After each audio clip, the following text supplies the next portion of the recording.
جب تم اپنی من پسند چیزیں اللہ کے لیے قربان کر دیتے ہو تب اللہ اسے اپنے پاس تمہارے لیے سنبھال لیتا ہے۔ اللہ تمہاری پسند کے ذریعے تمہارے صبر اور یقین کا امتحان لیتا ہے، اور جب تم اپنی چاہ اللہ کی چاہ پر قربان کر دیتے ہو تب وہ تمہارے لیے معجزے کرتا ہے۔ پھر زمین والے کتنی ہی رکاوٹیں کیوں نہ کھڑی کرے، کوئی اس بادشاہ کے فیصلے کو نہیں روک سکتا۔ پھر تمہارا نصیب بھی تمہارے صبر کے راستے میں کھڑا نہیں ہو سکتا۔ آخر میں اللہ اسی کو صلہ بنا کر تمہیں نواز دیتا ہے جو تم نے اللہ کے لیے کھویا ہوتا ہے۔ اللہ آزماتا ہے انسان سے لے کر بھی اور دے کر بھی، اپنوں کے ذریعے بھی اور غیروں کے ذریعے بھی، دوستوں کے ذریعے بھی اور دشمنوں کے ذریعے بھی۔ بس تم اس آزمائش کے ذریعے صبر سے کام لینا اور اللہ اس صبر پر بہت میٹھا پھل دے گا۔ اگر اللہ تمہیں آزمائش سے نہ گزارتا تو تم مضبوط کیسے بنتے؟ کیا تم نے کبھی غور کیا ہے جو مشکلیں تمہاری زندگی میں آئی ہیں اس کے بعد تم بہت بدل گئے ہو؟ تم اب وہ نہیں رہے جو پہلے تھے۔ اب تمہیں اپنی عزت نفس کا خیال ہے، تمہیں دوست اور دشمن میں فرق پتہ چل گیا ہے، تمہیں معلوم ہو گیا ہے کون تمہارے ساتھ مخلص ہے کون نہیں۔ کیا تم نے نہیں سنا اللہ پاک سب سے زیادہ انہیں آزماتا ہے جسے وہ سب سے زیادہ محبت کرتا ہے۔ یہی تو ہے اس کی محبت کہ وہ تمہیں ایک بہترین اور مضبوط انسان بنانا چاہتا ہے، اور بغیر آزمائش کے یہ ناممکن ہے۔ کیا تمہیں اب اندازہ ہوا کہ یہ آزمائش در حقیقت اللہ کی بہت بڑی نعمتوں میں سے ایک ہے جو تمہیں ایک بہترین انسان بنانے کے لیے آتی ہے، لوگوں کی اصلیت سے واقف کرواتی ہے اور تمہیں اللہ کے اور قریب کر دیتی ہے، اور تم اپنے رب کی کون کون سی نعمتوں کو جھٹلاؤ گے۔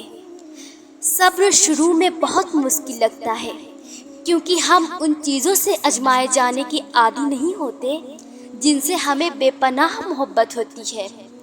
تب ایسا لگتا ہے جیسے دعائیں بھی بے بس ہو گئی ہیں، لیکن پھر جیسے جیسے وقت گزرتا ہے چیزیں بدلنے لگتی ہے۔ پھر آہستہ آہستہ مخالف حالات بھی ہمارے حق میں ہونے لگتے ہیں اور دعائیں بھی اچانک قبول ہونے لگتی ہے۔ تب سمجھ آتا ہے کہ صبر تو بس اس راستے کا ایک حصہ تھا جو ہمیں ہماری پسندیدہ منزل تک لے آیا ہے۔ ہم اجر کما تو سکتے ہیں لیکن اس اجر کے ملنے کا وقت صرف اللہ ہی مقرر کرتا ہے۔ صبر صرف امتحان ہوتا ہے، ایسا امتحان جس کے بعد سب کچھ آپ کو ویسے ہی واپس لوٹا دیا جاتا ہے جیسے آپ سے لے لیا گیا تھا۔ تو آپ اللہ کے لینے پر صبر کر لیں، اللہ آپ کو دینے پر راضی ہو جائے گا۔ اللہ جانتا ہے کہ تم تھک گئے ہو، اللہ کو پتہ ہے کہ تمہارا دل بہت پریشان ہے۔ ابھی تمہیں بھلے ایسے لگ رہا ہو کہ کوئی تمہیں سن نہیں رہا، کوئی تمہیں سمجھ نہیں رہا، لیکن اللہ تو تمہیں تب بھی سنتا ہے جب تم دکھ سے آہ بھرتے ہو۔ اللہ تو تمہیں تب بھی سمجھتا ہے جب تمہیں خود کو بھی پتہ نہیں ہوتا کہ تم کیا محسوس کر رہے ہو۔ دنیا تمہاری تکلیف نہیں دیکھ سکتی لیکن اللہ دیکھ سکتا ہے۔ دنیا تمہیں سمجھنے میں ناکام ہو سکتی ہے لیکن تمہارا اللہ نہیں۔ اس نے خود تمہیں بنایا ہے، تمہارے اس دل میں جان پھونکی ہے، پھر وہ کیسے اس دل سے غافل ہو سکتا ہے؟ مخلوق اپنے خالق کو بھول سکتی ہے لیکن خالق اپنے مخلوق کو نہیں۔ ابھی آزمائش کی گھڑی ہے، ابھی تمہیں صبر کرنا ہے، بہت سارا صبر، کیونکہ اس صبر کے بعد تمہیں صلہ ملنا ہے، اس انتظار کے بعد معجزے ہونے ہیں۔ تو پھر اللہ سے مانگتے رہو، اسے پکارتے رہو، کیونکہ وہ ہمیشہ جواب دیتا ہے، ہمیشہ دعائیں قبول کرتا ہے۔ کیسے وہ نہ جانے گا جس نے پیدا کیا ہے، وہ جانتا تھا کہ تمہیں اس کی کس قدر ضرورت تھی۔ اس نے تمہیں نماز کا تحفہ پہنچایا تھا۔ وہ جانتا تھا کہ تمہارے لیے صبر کرنا کتنا مشکل ہے، اس لیے اس نے ہر مشکل کے بعد آسانی کا وعدہ فرمایا ہے۔ وہ جانتا تھا کہ تم مانگنے کے بعد شک میں مبتلا رہو گے، اس لیے اس نے قرآن میں یہ بات لکھ دی ہے، مجھ سے مانگو میں ضرور قبول کروں گا، تاکہ جب جب تم پڑھو تو سکون حاصل کرو۔ سنیں، وہ آپ کو بے حساب دینے کے لیے آزما رہا ہے۔ اللہ تم سے اتنی محبت کرتا ہے کہ اگر تمہیں معلوم ہو جائے تو اس کی محبت کے احساس سے تمہارا جوڑ الگ ہو جائے۔ بس تم ایک کام کر لو، ہر حال میں راضی ہو جاؤ اللہ پر، راضی ہو جاؤ دل سے نکلتی آہوں پر، راضی ہو جاؤ اپنے ہر بہتے ہوئے آنسوؤں پر اور اللہ کی مصلحتوں پر، اور جھک جائیں اپنے رب کے سامنے، کیونکہ جو اس کے آگے جھک گیا وہ فلاح پا گیا۔ میری آنکھوں میں آنسو آ گئے جب اللہ نے مجھ سے پوچھا، کیا میں تمہارا رب نہیں ہوں؟ میں نے کہا، بے شک آپ ہی ہیں۔ پھر اللہ نے مجھ سے بڑے پیار سے پوچھا، تو پھر کہاں جا رہے ہو مجھے چھوڑ کر؟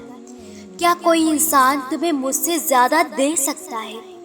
کیا یہ دنیا تمہیں مجھ سے زیادہ عطا کر سکتی ہے؟ اللہ فرماتا ہے، کیا تم دیکھتے نہیں روز تمہارے کیے ہوئے گناہ میرے پاس آتے ہیں، اور میں صبح فرشتوں کے ہاتھوں تمہارا رزق بھیجتا ہوں، اور تم اپنے رب کی کون کون سی نعمت کو جھٹلاؤ گے؟ بعض تکلیف ایسی ہوتی ہے کہ ہمیں لگتا ہے کہ جیسے ہم مر جائیں گے، جیسے اب کہیں سے کوئی مدد نہیں آئے گی، اور پھر بہت جلد ہم مایوس ہو جاتے ہیں۔ مگر جانتے ہو، کوئی غم مسلسل نہیں رہتا۔ وہ اللہ بڑا رحیم ہے، تمہاری سوچ سے بھی کئی زیادہ قریب ہے۔ اسے تو یہ بات بالکل بھی گوارا نہیں کہ تمہیں کوئی تکلیف پہنچائے۔